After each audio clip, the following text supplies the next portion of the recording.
It's Netflix time in the movie theaters again, so we get a chance to see a sneak peek of what's coming to Netflix this month, which we talked about in our streaming news for June. So, welcome to another episode of the Popcorn Confessional, and this is Dave from Nerdbox, and I'm accompanied by my wife Jen, also from Nerdbox. And on this episode, we are talking about Hustle. So fire up that Jiffy Pop and meet us in the booth.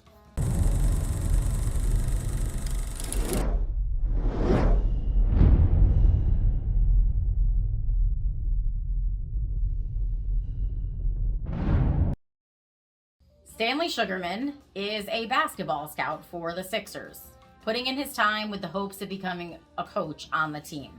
His passion for the team and his blind loyalty to the owner keeps him motivated enough to travel the world in search of the next big star, while missing key moments in his family's lives. But when he finds his stud, the Sixers pass on him, forcing Stanley to invest everything he has into proving them wrong. So we have Adam Sandler as Stanley, Robert Duvall as the Sixers owner, Ben Foster plays Robert Duvall's son, and then Queen Latifah plays Adam Sandler's wife. And there's a bunch of basketball players in there. Yeah, a whole bunch that play themselves. Mm-hmm. So, yeah.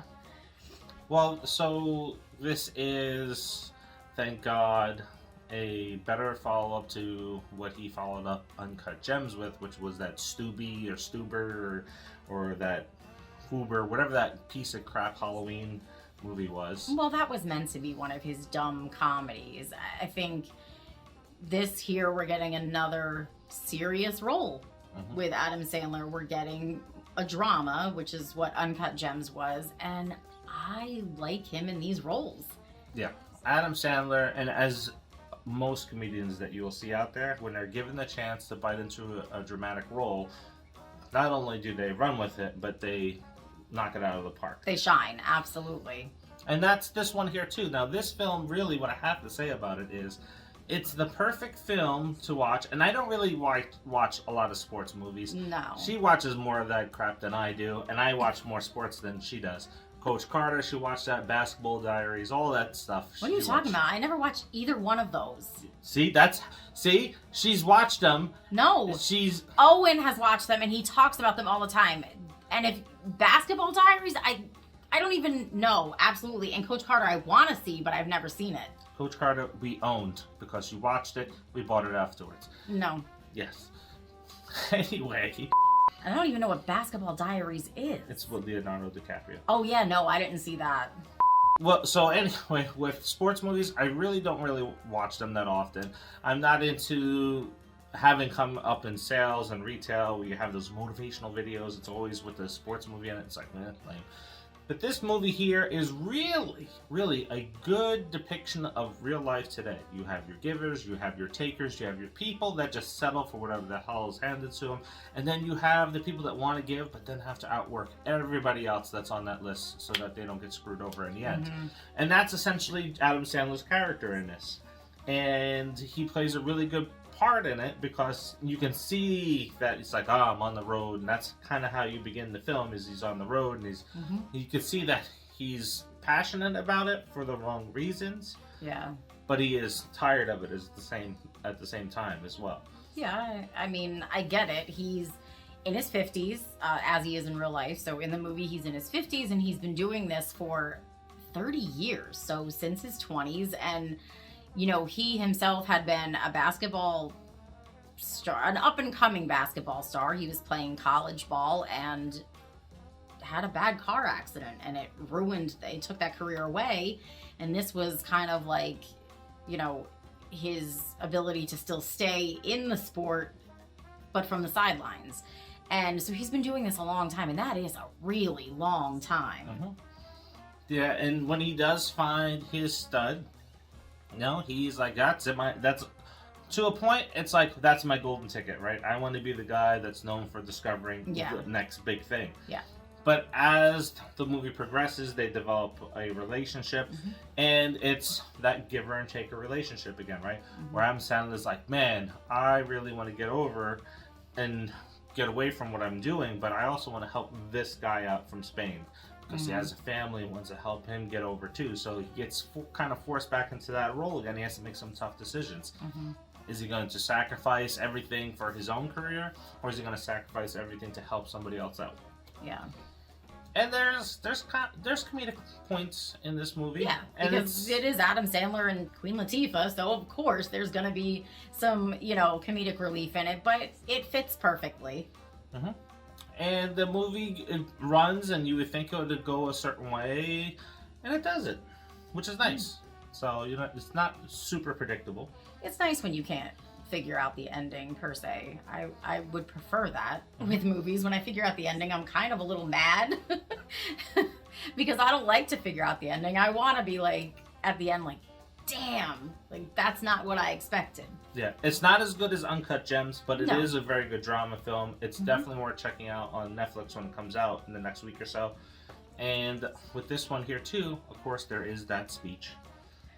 There's always a speech in a sports movie, right? Yeah. So it follows the formula a little bit there as well. But it's entertaining throughout. Chemistry between the cast is excellent.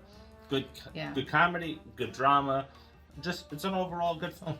And it makes sense for Adam Sandler because I think anyone out there pretty much would know his passion for basketball. He loves basketball. He always has it in his movies, and some, whether he's shooting hoops like with his kids in a movie, it's always there, like in the background at least. So it fits. Mm-hmm. So having grown up with Adam Sandler since the SNL days. And that god-awful first film, Going Overboard or something, whatever it was called. What the hell? Whatever it was. Or Little Nicky. Yeah. He's had his waves of good movies and bad movies. Mm-hmm. But it's really time to let the guy be in more dramatic films. I think he can pull it off. He definitely deserves it. He's earned it. Just because he has his friends in his movies, so what? He's taking care of the people around him and opening the doors for others as well. He's taking care of the people that have always had his back, and I don't think there's anything wrong with that. And as long as they do their job in the movie and it's funny or whatever it's meant to be, then leave the guy alone. Let him have his friends in it. Now, this one didn't have his friends in it, but one of them, Alan Covert, was like an executive producer. So, and a partial writer, I think. So, but that's fine. Yeah. Now, you don't have to go see it in the theaters again. It's not going to be there long. June 8th, it drops on Netflix. Yeah, so definitely take a look at it on Netflix. Do you still like Adam Sandler? Are you tired of Adam Sandler? That to the point that you won't even give, like, Uncut Gems or Hustle a chance? Let us know by dropping that in the comments. Yeah, he's got a lot of haters, but I like Adam Sandler. I do. And I'm willing to give him a chance when I see another new movie by him. Yeah, it's one of those people that you just grow up with. Yeah, and I think all right. I think for us that's what it is. We grew up with him. He's about 10 years older than us, and so when he was on SNL, he was like early 20s. We were teenagers. We've grown up with him. So I like when I see his name attached to something, and he does draw me in to see it. And if it sucks, it sucks. It happens, but he's one of the few people that didn't get into trouble. Exactly. Throughout his entire career, too. Exactly. So that's nice to see. Mm-hmm. Yeah. What's your top 5 Adam Sandler films? Let us know by dropping that in the comments. So what do you rate this one? So, if I had a chance, I'd go see it again in the theater. But I don't see that happening just because it is dropping on Netflix on Wednesday, so I don't think that it'll be in the theaters much longer. Yeah, I would see it in the theater again as well. In fact, when we left the movie theaters, I shot a message to a few people saying, hey, you should probably go check this movie out. Yeah, definitely. It's worth the watch. And if you get to see it on Netflix, that's fine too. I mean, like I said, I wouldn't anticipate it being in the theaters probably past the next day or so, only because it's going to drop on Netflix, so... Is it award-worthy? Probably not. No. Especially compared to Uncut Gems, but it is definitely one of the better sport movies that's come out.